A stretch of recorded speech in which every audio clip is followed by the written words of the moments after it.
Hello friends. जैसे कि आप सब लोगों को मालूम ही है, पीटीटी 2024 का आयोजन बीएमओयू कोटे के द्वारा किया जा रहा है।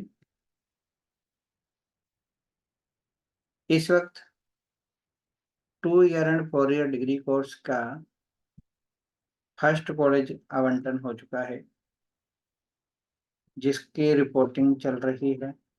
शेड्यूल वेबसाइट पर दिया हुआ है। एडमिशन फीस 22,000 आपको 25 जुलाई तक जमा करवाना है।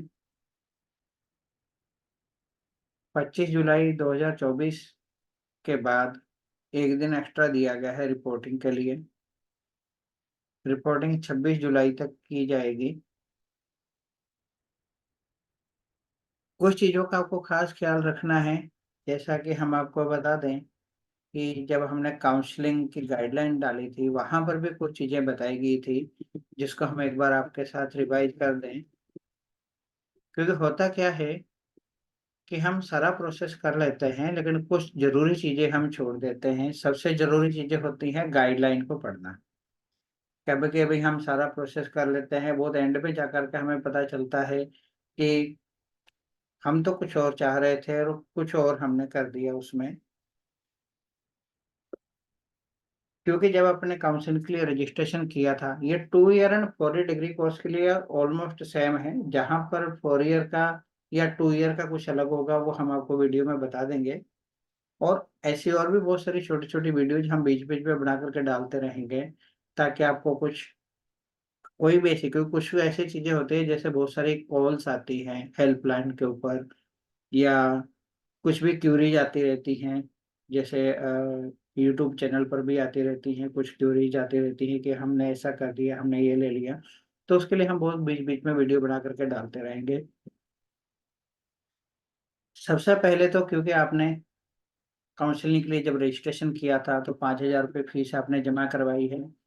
याद रखें, यदि ई मित्र तो ई मित्र का चालान, ई मित्र की रसीद, या ऑनलाइन आपने फीस जमा कराई है पेमेंट गेटवे के थ्रू, तो उसका जो भी आपका पेमेंट का रेफरेंस नंबर, ट्रांजैक्शन आईडी जिसको कहते हैं, वो सारी चीज़ें आपको संभाल कर रखनी है। वो हम क्यों संभाल कर रखनी है, इस वीडियो के एंड में हम आपको और बता देंगे, ताकि सारी चीज़ें एक साथ क्लियर हो जाएं। तो आपने 5,000 रुपये उसमें जमा करवाई थी, और ये फीस सभी के लिए सेम है, वो किसी भी कैटेगरी का कैंडिडेट हो। लेकिन काउंसलिंग में भाग जब आप ले रहे हैं, तो कुछ बच्चे ऐसे होते हैं, कैंडिडेट ऐसे होते हैं कि वो सोचते हैं कि ये चीज़ हम बाद में देख लेंगे, जबकि ऐसा नहीं होता।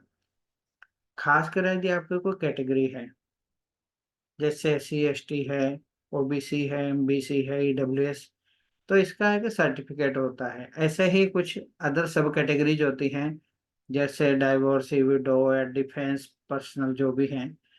तो इनके मूल दस्तावेज होता है। ऐसा नहीं कि इसकी जेरोक्स कॉपी, आपके पास ओरिजिनल डॉक्यूमेंट होने चाहिए। हो सकता है जब आप कहीं कॉलेज में जाएंगे या कहीं हो, तो आपसे जेरोक्स कॉपी मांगी जाए, लेकिन एंड ऑफ द डे आपसे सारे डॉक्यूमेंट ओरिजिनली वेरीफाई करने होंगे। ओरिजिनल डॉक्यूमेंट आपके पास होने चाहिए।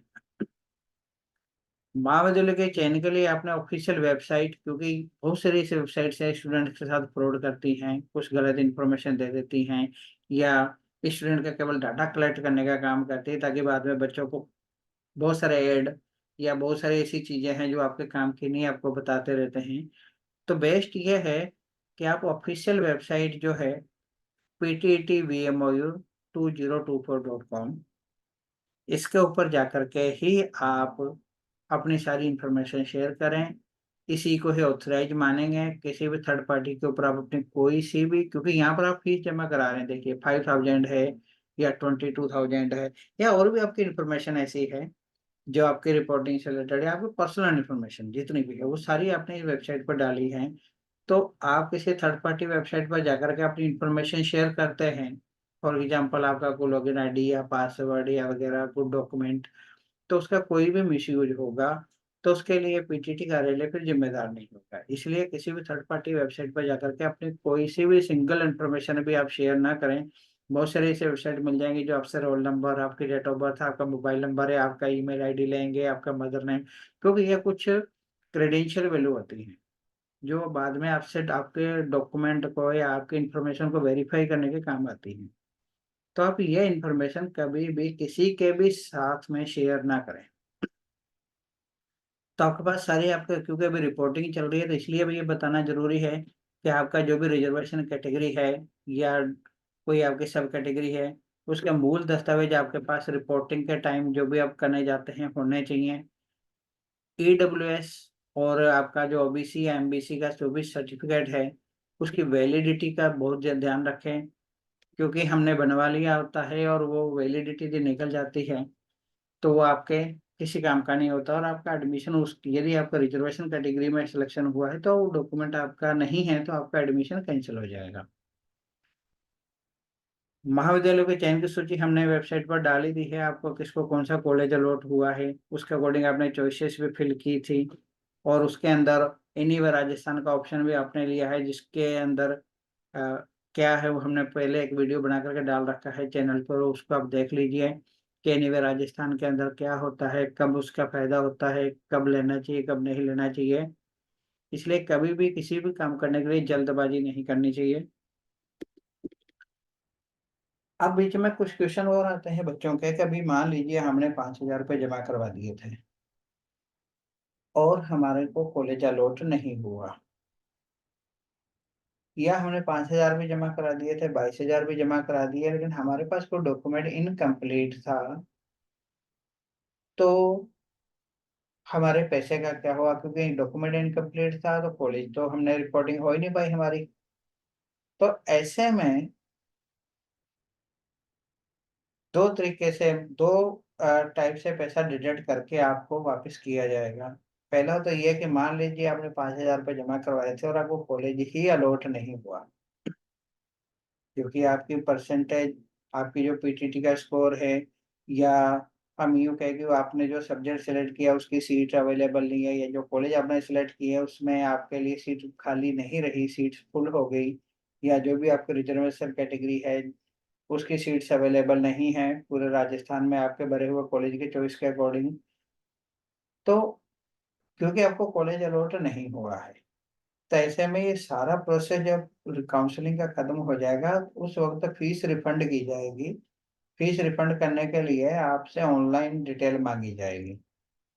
उस डिटेल के अंदर आपको अपना ये ओरिजिनल चालान भी संभाल कर रखना है, इसकी स्कैन कॉपी भी मांगी जा सकती है, और आपसे इंफॉर्मेशन आपके अकाउंट की डिटेल मांगी जाएगी। ऑनलाइन ही करना होगा ये सारा काम। तो यदि तो आपको कॉलेज अलॉट नहीं हुआ है तो आपने, क्योंकि 5,000 रुपये जमा कराए थे उसमें से 200 रुपये डिडक्ट करके बाकी का 4,800 जो है आपको रिफंड कर दिए जाएंगे। दूसरा ये है कि आपको कॉलेज अलॉट हो गया और आपने रिपोर्टिंग नहीं की। रिपोर्टिंग नहीं की क्या मतलब ये है कि आपने 22,000 रुपये भी जमा नहीं करवाए, आपने कहा कि नहीं मुझे अब एडमिशन नहीं लेना, कुछ नहीं करना है, तो क्योंकि आपको कॉलेज अलॉट हो चुका था, आगे का प्रोसेस आपने नहीं किया है, तो ऐसे में आपके 600 रुपये कटेंगे, बाकी आपके 4,400 रुपये आपको रिफंड कर दिए जाएंगे। और यहाँ पर एक बहुत इंपॉर्टेंट चीज है, क्योंकि अभी वक्त है इसलिए हम आपको अभी से बता दें, जब पैसा रिफंड किया जाएगा तो उसी स्टूडेंट के अकाउंट में ही किया जाएगा। किसी दूसरे स्टूडेंट का या किसी भी, मान लीजिए कोई कैंडिडेट है उसका, वो कह दे कि मैं अपने फादर का, मदर का, ब्रदर का या किसी फ्रेंड का अकाउंट नंबर दे दूं, ऐसा नहीं होगा। अभ्यर्थी के नाम का बैंक अकाउंट होना चाहिए, नहीं है तो आप अभी से खुलवा लें, और जब आपका अकाउंट होगा और जब रिफंड का प्रोसेस चालू होगा तो उस वक्त आपका अकाउंट नंबर, आपका आईएफएससी कोड, आपका नाम, कुछ और विवरण जो होती है जैसे बैंक ब्रांच कहाँ की है, ये सारी इन्फॉर्मेशन आपसे ऑनलाइन फिल करवाई जाएंगी। बाद में इस डॉक्यूमेंट को वेरीफाई किया जाएगा। यदि डॉक्यूमेंट वेरीफाई नहीं होता है, फॉर एग्जाम्पल अकाउंट में नाम कुछ और आ रहा है और हमारे पास उसका नाम कुछ और है, तो आपको पैसा रिफंड नहीं किया जाएगा जब तक कि आप इस चीज़ को सही नहीं करवाते हैं। इसीलिए बेहतर यह है कि अभी आपके पास वक्त है, आप अपने नाम का अकाउंट खुलवा लें। इन केस पैसा रिफंड करना पड़ा, आपका एडमिशन कैंसिल हो जाता है या एडमिशन आपने 22,000 रुपये भी जमा करा दिए थे, 5,000 भी जमा करा दिए थे, लेकिन जब आप कॉलेज में रिपोर्टिंग करने गए तो वहां पर आपका डॉक्यूमेंट इनकम्प्लीट था, कॉलेज ने रिपोर्टिंग नहीं की, आपका एडमिशन कैंसिल हो गया। तो ऐसे में भी आपको 5,000 में से तो 600 रुपये कटेंगे और 22,000 पूरे के पूरे आपको रिफंड हो जाएंगे। टोटल 5,000 प्लस 22,000, 27,000, इसमें से 600 रुपये कट के बाकी के आपके अकाउंट में रिफंड किए जाएंगे, लेकिन ये अकाउंट अभ्यर्थी के नाम का ही होना चाहिए। दूसरे किसी अकाउंट में पैसा रिफंड नहीं किया जाएगा और इसके लिए अभ्यर्थी खुद जिम्मेदार होगा। और दूसरे एक इम्पोर्टेंट चीज ये है, क्योंकि जब आपने रजिस्ट्रेशन किया था, इनिशियली एप्लीकेशन फॉर्म जब इनवाइट किए गए थे, तो उसमें आपने अपना मोबाइल नंबर लिखा था। वो मोबाइल नंबर आपका हमेशा एक्टिव रहना चाहिए, क्योंकि काउंसलिंग से रिलेटेड या रिपोर्टिंग से रिलेटेड या यदि कुछ भी आगे अपडेट आता है, जैसे फीस रिफंड की जा रही है, तो ये सारे अपडेट्स आपको उस मोबाइल के माध्यम से ही दिए जाएंगे। वो आपको एसएमएस के द्वारा सूचना दी जाएगी या जिस भी तरीके से होगा, लेकिन आपका मोबाइल नंबर हमेशा एक्टिव रहना चाहिए। तो आपका मोबाइल नंबर आपका इम्पोर्टेंट चीज़ है, उसको आप हमेशा चालू रखें। ऐसा नहीं हो कि वो 2 महीने बाद या 3 महीने बाद आप बंद कर दें। और क्योंकि आपका रिपोर्टिंग जब कर रहे हैं, जैसे अभी प्रोसेस चल रहा है रिपोर्टिंग का, तो रिपोर्टिंग आपके ओरिजिनल डॉक्यूमेंट वेरीफाई करने के बाद ही किया जाएगा। और डॉक्यूमेंट यदि कहीं पर भी आपका फेलियर रहता है, वेरीफाई नहीं हो पाता है, तो आपका एडमिशन कैंसिल हो जाएगा। और जो भी आपको डॉक्यूमेंट है, या जब आप रिपोर्टिंग करते हैं कॉलेज में, तो कॉलेज आपको एक एडमिशन स्लिप देगा। यदि वो नहीं भी देगा तो कॉलेज ऑनलाइन जब रिपोर्टिंग करेगा, आप अपने खुद के लॉगिन से जा करके एक कंफर्मेशन स्लिप होती है, उसको आप अपने पास संभाल के रखें, क्योंकि वो आपके आगे बहुत काम में आएगा। जब आपको मान लीजिए आपका एडमिशन में कोई भी प्रॉब्लम होती है, तो ऐसा आपके पास हमेशा कुछ प्रूफ रहना चाहिए जिससे ये कंफर्म हो जाए कि आपकी रिपोर्टिंग हो गई है। क्योंकि अभी जब रिपोर्टिंग चल रही है, तो उसके लिए आपसे 22,000 रुपये जमा करवाए जा रहे हैं। 22,000 रुपये जमा करवाने के बाद आपसे आपको एक कॉलेज अलॉटमेंट लेटर प्रिंट होता है, जिसके ऊपर कॉलेज की डिटेल कॉलेज का एड्रेस होता है। अब वहां पर जाकर के अपने मूल दस्तावेज सत्यापन करवाएंगे।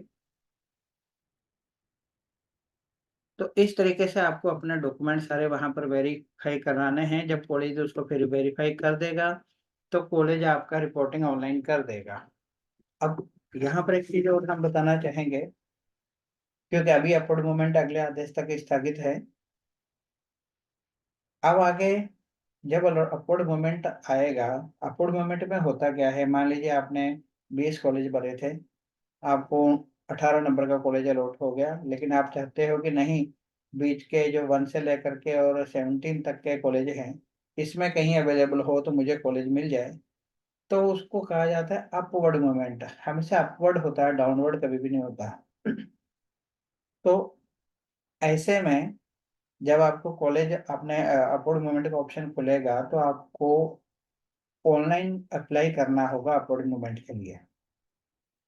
यदि आप अपवर्ड मूवमेंट के लिए ऑनलाइन अप्लाई नहीं करते हैं, तो आपको जो कॉलेज मिला था जिसमें अपना एडमिशन आपका हो चुका है, उसी में ही आपको एडमिट माना जाएगा, आगे उस पर कोई भी कार्रवाई नहीं की जाएगी।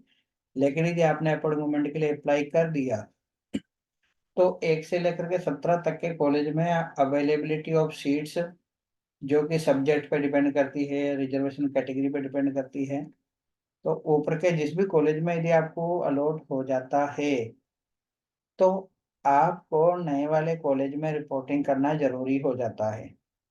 क्योंकि आपको अभी मान लीजिए 20 नंबर का कॉलेज अलॉट हुआ था, अब आपको 5 नंबर का हो गया, तो आपको 20 नंबर की आपकी सीट खाली करके और आपको 5 नंबर में ट्रांसफर, मतलब अपवर्ड मूवमेंट कर दिया गया। ट्रांसफर नहीं कहेंगे इसको, अपवर्ड मूवमेंट कहेंगे। आपको रिपोर्टिंग करनी ही होगी वहां पे जाके, क्योंकि 20 नंबर की जो आपकी सीट थी, 20 नंबर के कॉलेज की जो सीट थी, उस पर कोई दूसरे बच्चे को अलॉट हो चुका होगा। तो अपर मूवमेंट में ये है कि आप ऊपर जाओगे तो नीचे से कोई और ऊपर आएगा। तो यदि आपका 5 नंबर का कॉलेज अलॉट होता है और आप उसमें रिपोर्टिंग नहीं करते हैं, तो आपका एडमिशन चलते ही कैंसिल हो जाएगा। क्योंकि 20 नंबर से आपको हटा चुके थे हम, जब अपवर्ड मूवमेंट हुआ, 20 नंबर के कॉलेज की आपकी सीट किसी दूसरे को दे दी और आपने जाके 5 नंबर में रिपोर्टिंग की नहीं, तो आपका एडमिशन अपने आप ही कैंसिल हो जाएगा। इसलिए इस चीज को बहुत ही ध्यान से आपको देखना होगा। अभ्यर्थी को महाविद्यालय आवंटन होने पर, जैसे अभी हो चुका है 27,000 रुपये, क्योंकि हमने नोटिफिकेशन बहुत शुरू में डाल दिया था ये पूरी गाइडलाइन, तो इसलिए आपको अभी वापस बता रहे हैं ताकि आपकी अभी से आपके दिमाग में वापस ये चीजें आ जाए। ये सारी फीस जमा कराने के बाद में ही आपका रिपोर्टिंग मानी जाएगी। और उसके बाद में जब अपवर्ड होता है, अपवर्ड मोमेंट में अपवर्ड नहीं होने पर पूर्व में आवंटित महाविद्यालय में प्रवेश माना जाएगा, शुल्क रिफंड नहीं होगा। मान लीजिए आपको 20 नंबर का कॉलेज अलॉट हुआ था, आपने अपवर्ड मोमेंट के लिए अप्लाई कर दिया, आपका कॉलेज चेंज नहीं हुआ क्योंकि ऊपर के किसी भी कॉलेज में कोई सीट खाली ही नहीं थी आपकी कैटेगरी या आपके सब्जेक्ट या आपके स्कोर के मेरिट के अकॉर्डिंग, तो आपका 20 नंबर का कॉलेज बना रहेगा क्योंकि आपकी सीट खाली ही नहीं हुई। जब खाली नहीं हुई तो उस सीट पर कोई दूसरा आया नहीं, तो आपका एडमिशन 20 पर ही माना जाएगा और वो एडमिट ही माना जाएगा। ऐसे में आपका फीस, क्योंकि एडमिशन हो चुका है, तो फीस वापस होने का कोई सवाल ही नहीं आता। और क्योंकि ये आवंटन प्रक्रिया टोटली ऑनलाइन है और इसमें सभी स्टूडेंट्स सभी सीटों के लिए अप्लाई कर सकते थे। यदि 2 ईयर डिग्री कोर्स है तो उसका सब्जेक्ट, जो उसके टीचिंग सब्जेक्ट्स उसके अकॉर्डिंग, क्योंकि आप देखेंगे जैसे हम ये बात करें 2 ईयर डिग्री कोर्स, और 2 ईयर डिग्री कोर्स के अंदर यहाँ पर कॉलेज की लिस्ट डाल रखी है। जब आप कॉलेज लिस्ट पर जाते हैं तो आपको यहाँ पर ये सारी डिटेल मिल जाती है कि जैसे मान लीजिए अजमेर, यहाँ पर शुरू में सारी की सारी लिस्ट आ जाएगी जितने भी कॉलेज हैं राजस्थान में। आप अपनी चॉइस के अकॉर्डिंग यहाँ से मान लीजिए हमने जयपुर ले लिया, तो जयपुर के सारे कॉलेज आ जाएंगे। इसमें ऑप्शन ये है कि आपको कोई केवल वुमेन कॉलेज चाहिए, कोएड चाहिए, मान लीजिए वुमेन कॉलेज लिया तो केवल वुमेन कॉलेज ही आपको यहाँ पर मिलेंगे। अब इसमें से मान लीजिए ये कोई कॉलेज है, इसमें यहाँ पर कौन कौन से सब्जेक्ट चलता है ये देने का ऑप्शन था, क्योंकि हमें पता है बहुत सारे बच्चों ने देखा ही नहीं होगा। यहाँ पर इस कॉलेज में जो भी सब्जेक्ट चलते हैं, अब ये सब्जेक्ट आपने टीचिंग सब्जेक्ट के रूप में यदि लिए होंगे तो ही, यदि आप इस कॉलेज की मेरिट में आते हैं तो ही आपको ये कॉलेज अलॉट हुआ होगा।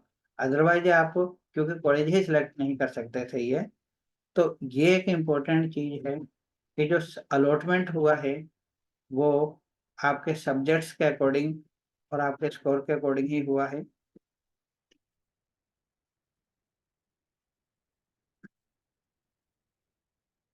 तो हम गाइडलाइन के बारे में बात कर रहे थे।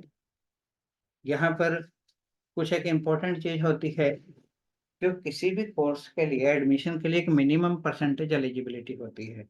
ये बहुत सारे बच्चों के लिए कंफ्यूजन था, क्योंकि जब एप्लीकेशन फॉर्म भरवाए गए थे बहुत सारे रिजल्ट आए ही नहीं थे।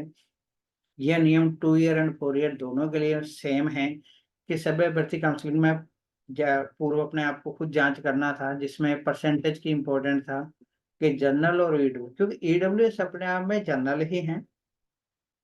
जनरल का मतलब अनरिजर्व्ड, अनरिजर्व जिसको कहते हैं। तो क्योंकि ईडब्ल्यूएस और जनरल को ऑलमोस्ट सेम माना जाता है, सिर्फ ईडब्ल्यूएस का एक इनकम ग्रुप बना करके और उसके अकॉर्डिंग रिजर्वेशन दिया जाता है। तो दोनों के लिए जो एलिजिबिलिटी थी 12th में या ग्रेजुएशन में, वो 50% है।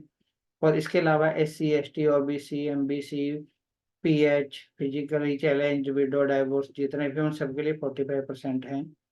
तो ये एलिजिबिलिटी स्टूडेंट को ही डिसाइड करनी थी। सारा प्रोसेस होने के बाद में जब आप रिपोर्टिंग करने जाएंगे, कॉलेज तो डॉक्यूमेंट चेक करेगा ही सही, और वहां पर भी यदि किसी भी टाइप का कुछ डिफरेंस पाया जाता है तो कॉलेज आपकी रिपोर्टिंग नहीं करेगा। अभ्यर्थियों के दस्तावेजों के सत्यापन की पूर्ण जिम्मेदारी फाइनली महाविद्यालय की है। स्टूडेंट तो ले ही जाएगा। मान लीजिए किसी के परसेंटेज कम थी, एक नंबर भी कम है, तो 50% पूरे नहीं हुए, फिर भी यदि, क्योंकि जब आपका काउंसलिंग रजिस्ट्रेशन किया जा रहा था या अलॉटमेंट हो रहा था, काउंसलिंग जो ऑप्शन फॉर्म भरे थे, कुछ एक केस में हो सकता है कि किसी का रिजल्ट ना आया हो, लेकिन जब रिपोर्टिंग का टाइम आया, रिपोर्टिंग के दिन तक आपका रिजल्ट आ जाना चाहिए था। उसके बाद में उसको रिटर्न नहीं किया जाएगा। मान लीजिए आपको जब रिपोर्टिंग करने गए उसके एक दिन पहले आपका रिजल्ट आया और आपका एक नंबर कम है 50% से, या एक नंबर कम है 45% से, तो क्योंकि आपका अलॉटमेंट तो हो चुका था, अब आप ओरिजिनल डॉक्यूमेंट सारे लेकर के कॉलेज में जाएंगे तो कॉलेज वापस आपके डॉक्यूमेंट को चेक करेगा। तो फाइनल जिम्मेदारी कॉलेज की है। कॉलेज उस डॉक्यूमेंट को चेक करेगा, उसमें किसी भी टाइप के कुछ भी यदि डिफरेंस मिलता है तो कॉलेज आपकी रिपोर्टिंग नहीं करेगा, आपका एडमिशन अपने आप ही कैंसिल माना जाएगा। हम जो अभ्यर्थी निर्धारित तिथि तथा महाविद्यालय में रिपोर्टिंग नहीं करेंगे उनका प्रवेश स्वतः ही निरस्त माना जाएगा, क्योंकि आपको कॉलेज तो अलॉट हो गया था लेकिन आपने उसकी रिपोर्टिंग ही नहीं की। जब आपकी रिपोर्टिंग ही नहीं हुई टाइम के अंदर तो आपका एडमिशन अपने आप ही कैंसिल माना जाएगा। तो ये कुछ बेसिक इन्फॉर्मेशन थी गाइडलाइन के बारे में, जो अभी भी यदि किसी स्टूडेंट को कोई भी कंफ्यूजन हो तो इस गाइडलाइन को एक बार और अच्छे से देख लें और इस पर आप ध्यान देवें, क्योंकि लास्ट डेट ज़्यादा दूर नहीं है रिपोर्टिंग की। तो आप कुछ भी, क्योंकि मान लो आप 22,000 रुपये जमा करा रहे हैं, बहुत बड़ा अमाउंट होता है, तो उसके लिए आप एक बार गाइडलाइन को अच्छे से देख लें और इस वीडियो को वापस अच्छे से समझ लें। अब हमने शुरू में आपको कहा था कि आपको 5,000 की रसीद संभाल के रखनी है, ऐसे ही 22,000 की रसीद संभाल के रखनी है। जब ये सारा प्रोसेस खत्म हो जाएगा काउंसलिंग का तो बच्चों को फीस रिफंड की जाती है स्टूडेंट्स को। उसमें क्या होता है, ऑनलाइन कैंडिडेट के कंसर्न मांगी जाएगी, ऑनलाइन डिटेल ली जाएगी। उस वक्त आपसे ये आपका जो भी चालान है इसकी स्कैन कॉपी ऑनलाइन अपलोड करवाई जा सकती है, या किसी भी रीजन से यदि आपका पैसा रिफंड नहीं होता तो आप यदि खुद को प्रूव कैसे करेंगे कि आपकी फीस जमा हुई है। तो आपको ये सारी डिटेल अपने पास संभाल के रखनी होंगी। और जब ऑनलाइन रिफंड का प्रोसेस चालू होगा, यदि आपका एडमिशन नहीं होता है और आप रिफंड के लिए एलिजिबल हैं, तो जो जरूरी प्रोसेसर अमाउंट है वो डिडक्ट करने के बाद आपका आपका जो भी अमाउंट है रिफंड किया जाएगा और स्टूडेंट के अकाउंट में ही रिफंड किया जाएगा और किसी भी अकाउंट में रिफंड नहीं किया जाएगा। इसलिए अपना अकाउंट समय से खुलवा के रख लें और इसके बाद में आप ये जो चालान है इनको संभाल के रखें। जब रिफंड का प्रोसेस चालू होगा वो सब हम आपको और वीडियो बना करके बता देंगे कि आपको क्या क्या प्रोसेस कैसे कैसे करना है। तब तक के लिए आप काउंसलिंग के लिए कोशिश करें, अपनी फीस जमा कराएं। और अगले वीडियो में कुछ और इन्फॉर्मेशन है जो बहुत ही इंपॉर्टेंट रहेंगी स्टूडेंट्स के लिए, आगे के लिए भी, कोर्स करते टाइम, कोर्स के बाद में भी। तब तक वो हम आपको अगले वीडियो में बना करके बताएंगे। तब तक आप एक बार एडमिशन लें, रिपोर्टिंग करें। Thank you.